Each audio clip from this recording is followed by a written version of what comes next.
un nouvel internationalisme. Non pas celui qui va répéter, qui est nécessaire, la lutte contre les impérialismes. Évidemment, cette question est toujours d'actualité.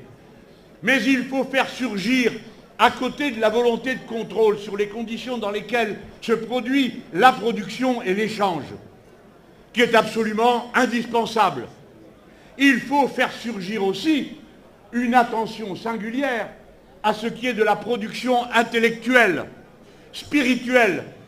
Et vous autres Sénégalais, si vous faites le même parcours que moi, vous finirez par aller un jour ou l'autre regarder ce que racontait Senghor sur le style, parce que si on peut le discuter comme homme politique, comme penseur, il a eu quelques intuitions absolument extraordinaires qui peuvent être encore d'actualité. Et parmi celles-ci, quelque chose qui est fondamental.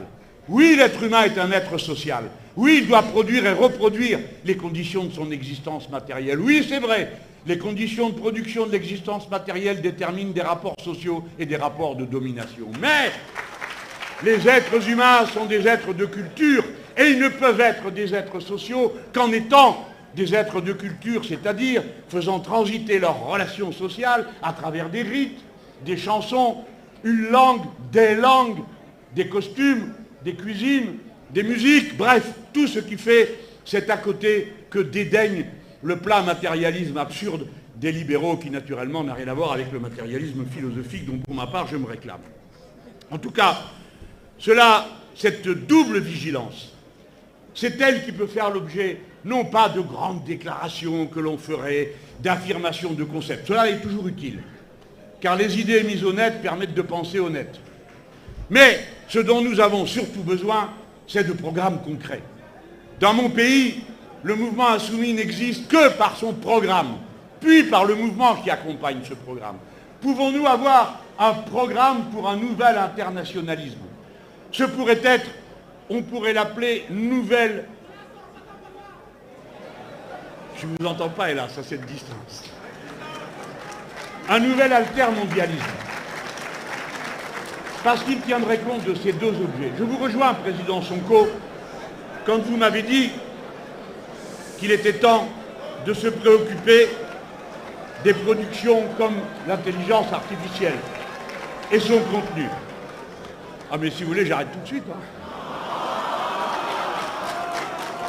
J'ai mal interprété, je n'arrive pas à interpréter les signes à cette distance. Je sais que c'est dur, il fait chaud. Donc disais-je, la production intellectuelle est en soi un enjeu. Tous vous avez entendu parler de l'intelligence artificielle. Tous vous avez entendu parler de ChatGPT. Eh bien, mesdames, messieurs, ChatGPT apprend en anglais. ChatGPT traduit le reste et vous propose, à partir de ces traductions, bien sûr, la traduction est la démonstration de l'universalité de l'être humain. Mais il existe d'autres systèmes. Les chercheurs du CNRS en ont mis un au point. Il s'appelle Blom. Mais lui, il apprend en 46 langues, dont une dizaine de langues africaines. Et bien sûr que c'est un enjeu de savoir comment rentre l'information, car cela détermine comment ensuite elle va sortir et dans quelles conditions elle va être traduite. Car la traduction, c'est aussi à la fois l'universel et le fait qu'on ramène à un socle commun. Si vous voulez que tout soit ramené au sabir des boutiques d'aéroport, qui est aujourd'hui l'anglais, et à l'incroyable simplification de la réalité que contient cette langue à cette étape, en tant qu'outil d'intervention entre les êtres humains, alors il n'y a qu'à laisser faire ChatGPT. Mais si l'on veut que l'intelligence artificielle soit réellement une intelligence humaine, il faut qu'elle prenne en compte la diversité humaine elle-même. Or de cela, il n'est jamais question. Il faut qu'il en soit question. De même, la propriété des savoirs scientifiques ne doit plus pouvoir être privatisée. Dans mon pays, jusqu'à 1959, il était interdit de déposer un brevet sur un vaccin. Il faut donc que soit porté comme une cause commune politique, je ne dis pas par les États, bien sûr par les États, mais par les militants, par les partis politiques, le fait que nous réclamons l'accès libre à tous les savoirs scientifiques de toute l'humanité.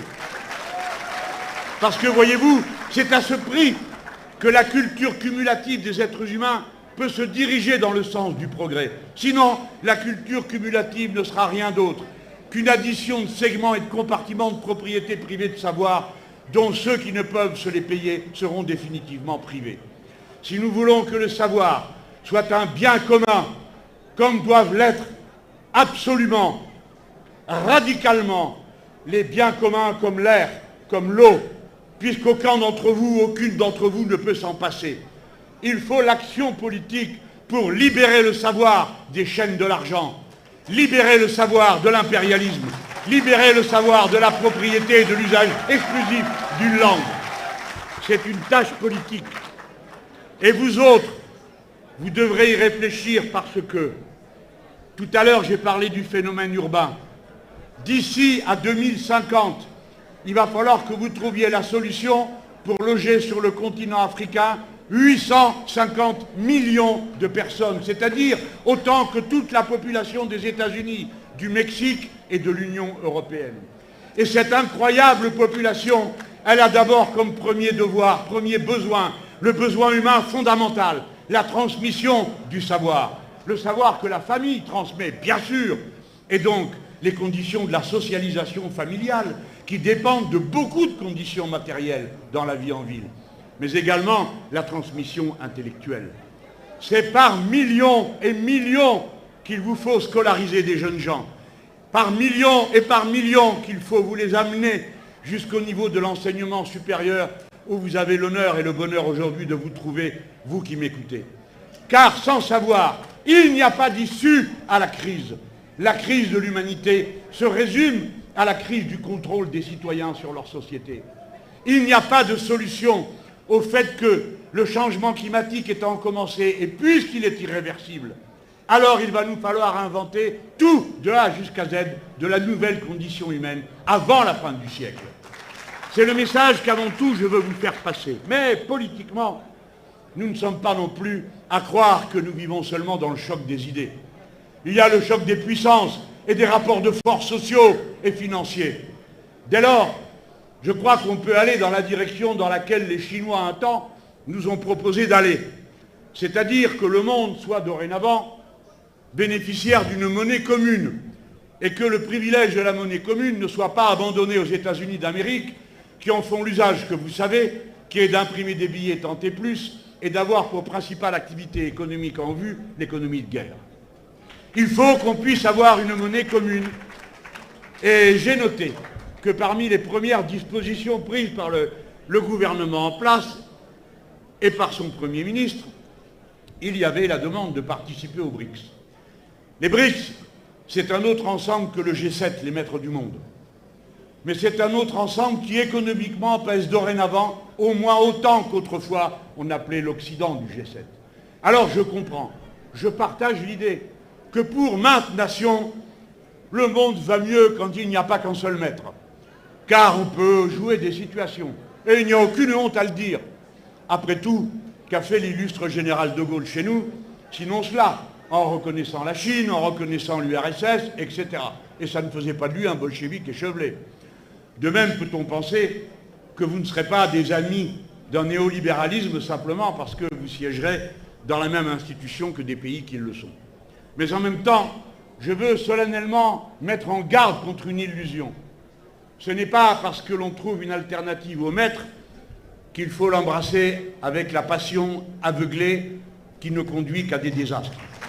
Le monde est à réinventer. Et chaque pays compte dans cette réinvention.